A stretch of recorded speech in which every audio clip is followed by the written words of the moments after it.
Hello beautiful stars, welcome back to my channel stars mystic enchanters. मैं आपकी host आप सभी का दिल से वेलकम करती हूँ गाइस। तो आज की एनर्जी थीम फॉर टुडे आप सभी के लिए क्या कहती है, यही हम जानेंगे गाइस। तो बने रहिए मेरे वीडियो पर और इस चैनल पर। अगर आप लोग पहली बार ट्यून इन कर रहे हैं गाइस, तो आप सभी का दिल से वेलकम है यहाँ पर। और अगर इस चैनल को अभी तक आपने सब्सक्राइब नहीं किया, please do subscribe to this channel and also hit the bell notifications to get updates from this channel.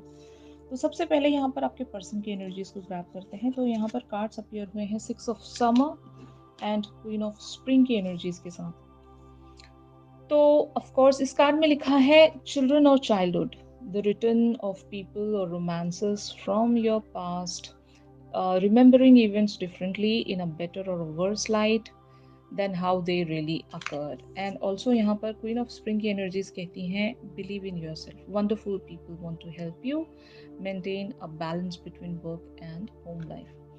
तो बहुत सारे लोगों के लिए ये वो पर्सन है गाइस जिनके साथ आपका रिलेशनशिप ऑलरेडी रह चुका है। ये आपके एक्स हो सकते हैं, एक्स हस्बैंड हो सकते हैं, एक्स वाइफ हो सकते हैं, एक्स फियांसे हो सकते हैं, एक्स लवर भी हो सकते हैं, तो जिस भी तरह से आपके साथ ये जो शिफ्ट मैच करे उसी वेज में आप ले लीजिएगा।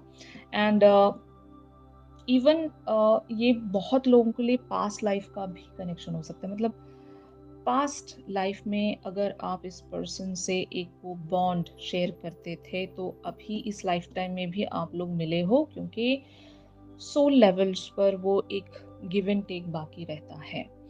और शायद यही वजह है कि ये पर्सन आपकी लाइफ में दोबारा से कम बैक कर रहे हैं। बहुत लोगों के लिए ऑलरेडी यहाँ पर इनका एक कम बैक आ चुका है। अगर पास्ट लाइफ के भी बारे में मैं बात करूँ, तो कुछ चीज़ें अभी भी इनके साथ आपकी बाकी होंगी। और यही वजह है कि इनकी एनर्जीज आज क्रैप हुई हैं। कुछ कार्मिक लेवल्स पर अभी बच रहा है।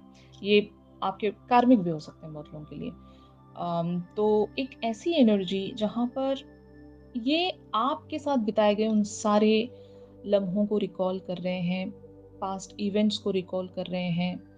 और एक पछतावा मैं यहाँ पर देख रही हूँ। This person is in regretful energy that के इन्होंने आपको खो दिया। आपकी वो लॉयल्टी निखर कर आ गई होगी। अगर इन्होंने आपको मिसअंडरस्टैंड किया था, अगर आपको एक गलत लाइट में देखकर इन्होंने आपके साथ एक कनेक्शन खत्म कर दिया था, इवन दो अगर ये आपके लाइफ पार्टनर भी रहे हैं, बहुत सारे लोगों के लिए ये भी हो सकता है। तो अब आपकी वो लॉयल्टी इन्हें नज़र आ रही है, आपके अंदर वो एक फ्रेंडली पर्सन इन्हें नज़र आता है कि आप कितने अच्छे थे, आपका जो अप्रोच था इनकी तरफ वो कितना अनकंडीशनल था। आप इस पर्सन के लिए हमेशा लाइक ओवरबोर्ड जाकर चीज़ें किया करते थे। एंड इवन आपने इस पर्सन के लिए बहुत कुछ सहा होगा। बहुत सारे लोगों के साथ आपने एक कनेक्शन ख़त्म किया होगा। मतलब जैसे कि अगर इस पर्सन के साथ आगे बढ़ने के लिए अगर आपने इवन अपने फैमिली वालों से भी एक डिटैचमेंट रखी थी, तो ये सब आपने किया है। तो शायद इस पर्सन को वो सारी बातें याद आ रही हैं कि आप इनके लिए बहुत ही परफेक्ट मैच थे। लेकिन अब जब यहाँ अब ये जहाँ से भी आपको देख रहे हैं, इन्होंने शायद या तो आपको खो दिया है या फिर ये आपको वापस से पाना चाहते हैं। तो बोथ द सिनेरियोज में अगर ये आपके बारे में किसी से डिस्कशन में आ भी रहे हैं, मान लो इनके फैमिली वाले हैं या फ्रेंड्स हैं, जिस किसी के साथ भी ये आपके बारे में एक डिस्कशन में आते हैं, वहाँ पर इन्हें यही बताया जाता है कि आप एक सही पर्सन थे इनके लिए, जिन्हें इन्होंने खो दिया अपनी बेवकूफ़ियों की वजह से, एक मिसअंडरस्टैंडिंग्स की वजह से इन्होंने आपको खो दिया। तो ऑफ कोर्स ये पछता रहे हैं यहाँ पर और शायद कोशिशों में जुटे हुए होंगे गाइस कि ये आपको किसी तरह से वापस अपने लाइफ में कम बैक करवा सकें। बट यहाँ पर पूछा ये जाएगा कि क्या ये पॉसिबल है? मतलब ये शायद अपने आप से भी पूछ रहे होंगे कि ये चीज़ मुमकिन है भी या नहीं, यू नो क्या आप इनकी लाइफ में दोबारा से कम बैक कर पाओगे?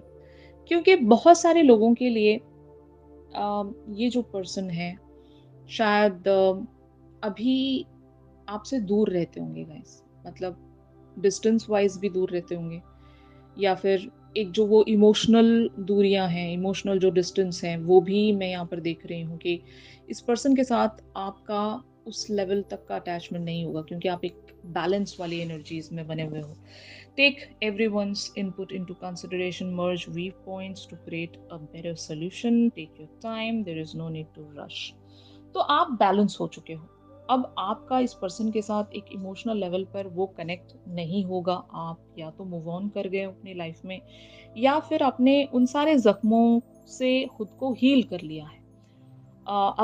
अब आप लोग बहुत ही ज़्यादा एक पॉजिटिव स्टेट में बने होंगे, जहाँ पर इस पर्सन के बारे में शायद आपको इतनी चिंता नहीं होगी। आपने सॉल्यूशंस फाइंड आउट कर लिए अपनी लाइफ में, आगे बढ़ गए होंगे आप, और अब आपको किसी तरह की कोई एक्सपेक्टेशंस नहीं होंगी इस पर्सन से। ये बहुत लोगों के लिए इवन आपके डिवाइन मैस्कुलिन्स भी हो सकते हैं। अगर आप अपने मैस्कुलिन के साथ एक रिलेशनशिप शेयर कर चुके हो, जहाँ पर एक एक टाइम तक आप दोनों का रिश्ता चला होगा, उसके बाद थर्ड पार्टी सिनेरियोज की वजह से, किन्हीं लोगों की इन्वॉल्वमेंट की वजह से, मिसअंडरस्टैंडिंग्स की वजह से, अगर आपके पर्सन ने आपको बिट्रे किया था, धोखा दिया था, तो आपने खुद को वहां से ओवरकम करवा लिया है गाइस। अब आपको शायद इस पर्सन से किसी तरह की कोई एक्सपेक्टेशंस नहीं है। आप पूरी तरीके से वहां से हील हो चुके हो, आप एक बैलेंस्ड एनर्जीज में हो। और जब कभी भी आपके पर्सन आपको इस एनर्जी में देखते हैं कि आपने को डिपेंडेंसी ही खत्म कर दी, आप अब इस पर्सन के लिए क्रेविंग्स में नहीं हो, और ये आपकी तरफ कोई अप्रोच रख भी रहे हैं इन दिनों, या अगर ये आपकी तरफ से कुछ इवन एक्शन भी एक्सपेक्ट कर रहे हैं, तो शायद आप एक्शन नहीं रखते होंगे। इनका अगर एक्शन आया था, आपका रिएक्शन बनता था, तो आप उस तरह से रिएक्शंस नहीं दे रहे होंगे इन्हें। तो एक बैलेंस्ड एनर्जी में आप बने हुए हो। आप शायद इनसे ऐसी बातें करते होंगे कि अभी कुछ भी एक्सट्रीम्स नहीं जा सकता, अभी सब कुछ बैलेंस में जाएगा। अगर ये कनेक्शन हम कंटिन्यू कर भी रहे हैं, तो यहाँ पर बाउंड्रीज होंगी, लिमिटेशंस होंगी। उस तरह से चलेगा, क्योंकि अब मैं ओवरबोर्ड जाकर आपके लिए कुछ नहीं कर सकूंगी या कर सकूंगा। और यहाँ पर एक फ्रेंडशिप शायद आप लोग कंटिन्यू करना चाहते होंगे। बहुत सारे लोगों के लिए ये चीज़ पॉसिबल हो सकती है कि आप इस पर्सन के साथ एक फ्रेंडली वेज में बने रहना चाहते हो, लेकिन आपके जो ये पर्सन है, ये आपके साथ एक रोमांटिक कनेक्शन एक्सपेक्ट कर रहे होंगे। तो शायद आपके पर्सन किन्हीं लोगों से सलाह मशवरा करने की कोशिश कर रहे होंगे कि मैं अपने डिवाइन फेमिनिन को, या फिर मैं अपने इस पर्सन को कैसे कम बैक करवा सकता हूँ या करवा सकती हूँ, क्योंकि ये मुझसे मूव ऑन होते हुए मुझे नज़र आ रहे हैं। मैंने इनको खो दिया, ऐसा मुझे फ़ील हो रहा है।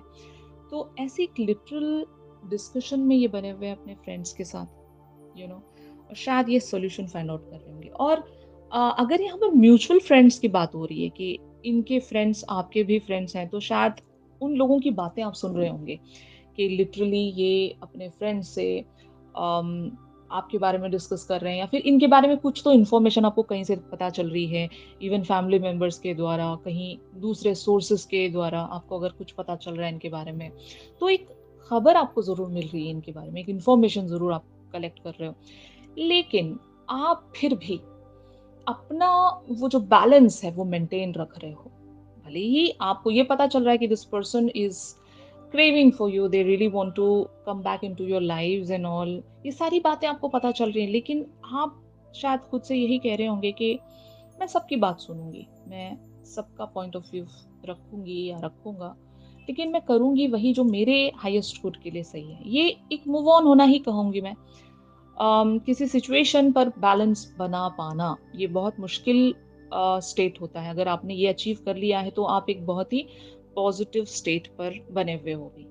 और ज़रूर आपको यहाँ पर टाइम लेना चाहिए। अगर आप इस पर्सन के साथ कंटिन्यू करना भी चाहते हो, इस रिलेशनशिप को आगे बढ़ाना भी चाहते हो, तो आपको टाइम ज़रूर लेना चाहिए।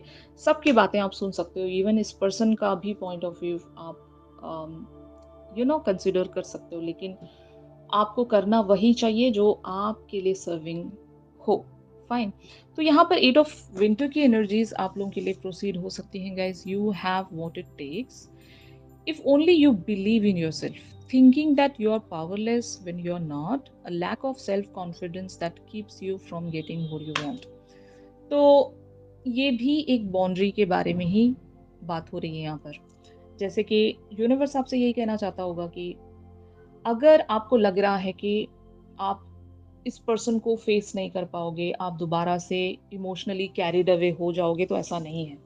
आपके अंदर उतना पावर है, आप अपने फैसले ले सकते हो, आप एक सही डिसीजन यहाँ पर रख सकोगे।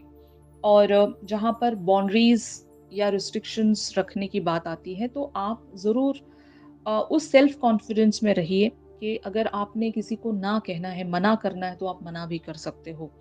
ख़्वाह-मख़्वाह का ऐसा कोई कनेक्शन रखने की ज़रूरत नहीं है, जहाँ पर आपको पता है कि रेड फ्लैग्स हैं वहाँ पर, कि हम आगे नहीं बढ़ सकते, हमें पता है कि पैटर्न्स रिपीट होंगे। तो ऐसे कनेक्शन में दोबारा से एक चांस रखने से बेटर है कि आप वेट करें। आप उन बाउंड्रीज़ को कायम रखें, बनाए रखें, ताकि आप कोई गलत फ़ैसला दोबारा से अपने लिए ना कर बैठें, यू नो? तो ऑफ़ कोर्स यहाँ पर शायद आप ऐसी ही एनर्जीज़ में चैनल होने वाले हो गाइस कि you are just not allowing this person to take an advantage of yours again. तो ये इससे पहले भी हुआ होगा, हर बार होता आया होगा। तो आप एक सेल्फ रिस्ट्रिक्टेड बाउंड्रीज़ में ही बने रहोगे यहाँ पर। आप इमीडिएट कोई एक्शंस नहीं रख रहे हो, इवन दो आपका मन ललचाता होगा, एक इमोशनल कनेक्टिविटी की वजह से कि कार्मिक पार्टनर से भी उतना ही अट्रैक्शन होता है, जितना ट्विन फ्लेम्स के साथ होता है। अगर वही अट्रैक्शन आप महसूस कर रहे हो अपने कार्मिक पार्टनर के लिए कि मुझे इस पर्सन के लिए आगे बढ़ना चाहिए या फिर मुझे यहाँ पर कुछ करना चाहिए, अगर आप ऐसा सोच भी रहे हो तो इमीडिएटली आपका दिल आपको रोक लेता होगा कि नहीं, नहीं हम आगे नहीं बढ़ सकते। अगर हम ऐसा करते हैं तो फिर इवेंचुअली हम ही एक मेस में स्टक हो जाएँगे जहाँ से फिर हम वापस नहीं निकल सकते क्योंकि वहाँ से वापस निकलने में ही आपको बहुत सारा टाइम लगा होगा गाइस, हील होने में ही आपको बहुत सारा टाइम लगा होगा। बैलेंस आपने अचीव कर लिया, अब ये बैलेंस आप खोना नहीं चाहते हो। तो इस तरह से शायद आप खुद को रिस्ट्रिक्ट कर रहे होंगे। यहाँ पर इस पर्टिकुलर से सिनेरियो में यूनिवर्स आपसे क्या कहना चाहता है, तो न्यू बिगिनिंग्स की एनर्जीज़ यहाँ पर अपीयर हुई हैं। तो नो मैटर व्हाट आप लोग किन्हीं अनसर्विंग चीज़ों को एंड करके अपने लिए न्यू बिगिनिंग्स को चूज़ करने वाले हैं। मतलब ये न्यू बिगिनिंग्स बहुत सारी चीज़ों को लेकर हो सकता है। अगर इस पर्सन के साथ भी अगर आप न्यू बिगिनिंग्स में आ रहे हो, तो वहाँ पर आप एक इक्वल गिव एंड टेक रखोगे। मतलब आप शायद कुछ ऐसी बाउंड्रीज़, ऐसे रूल्स या अम, ऐसी बातें, ऐसे वादे आप सेट कर दोगे वहाँ पर कि अभी जो होगा इक्वल गिव एंड टेक के बेसिस पर होगा। इक्वल एक्सचेंज होगा, exchange of energies, exchange of love, exchange of time. यहाँ पर सब कुछ इक्वल वेज में होना चाहिए। अगर आप ये मुझे मेरे लिए प्रेजेंट कर रहे हो तो then I can give another chance to this relationship. Otherwise ये रिलेशनशिप आप एंड करके हो सकता है किसी नई डायरेक्शन की तरफ आप बढ़ रहे हो, जो करियर को लेकर हो सकता है बहुत लोगों के लिए, एक न्यूएस्ट कनेक्शन भी हो सकता है, और इवन बहुत लोगों के लिए एक सेल्फ वर्थ को रिकग्नाइज करना भी हो सकता है कि आप अपनी वैल्यू को समझ रहे हो, आप खुद को वैल्यू दे रहे हो। अगर आप सिंगल रहना प्रेफर कर रहे हो रैदर कि आप इस पर्सन से कनेक्टेड रहें, यू नो, कि मुझे अच्छा लग रहा है कि मैं सिंगल ही रहूं, क्यों मैं इस पर्सन के साथ जाकर वापस से एक इनजस्टिस वाली लाइफ जीऊं, है ना?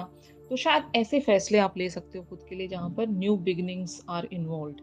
तो यही यूनिवर्स भी आपसे कहना चाहता है कि अगर आप नई शुरुआत करना चाहते हो तो सतर्क रहकर, बहुत ही ज़्यादा कैलकुलेटिव मैनर में आप एक नई शुरुआत यहाँ पर रख सकते हो, भले इस पर्सन के साथ हो या इवन इन जनरल भी हो, जो भी आप करना चाह रहे हो। ऑलराइट, तो इन सारी एनर्जीज का एक्सटेंडेड वर्जन भी हम हमारी रेगुलर रीडिंग्स में जानेंगे गाइस, तो ट्यून इन करना मत भूलिएगा। और अगर ये शिफ्ट आप लोगों के साथ रेजोनेट कर रहा है तो ज़रूर मेरे इस वीडियो को लाइक कीजिए, और अगर आप लोग मुझसे प्राइवेट सेशंस चाहते हैं गाइस, तो मेरी दी गई कॉन्टैक्ट डिटेल्स पर आप लोग मुझसे कॉन्टैक्ट कर सकते हो। तो चलिए मिलते हैं अपने अगले रीडिंग्स में, तब तक के लिए आप सभी अपना ख्याल रखिए, stay positive, stay safe, God bless you all, take care, bye bye.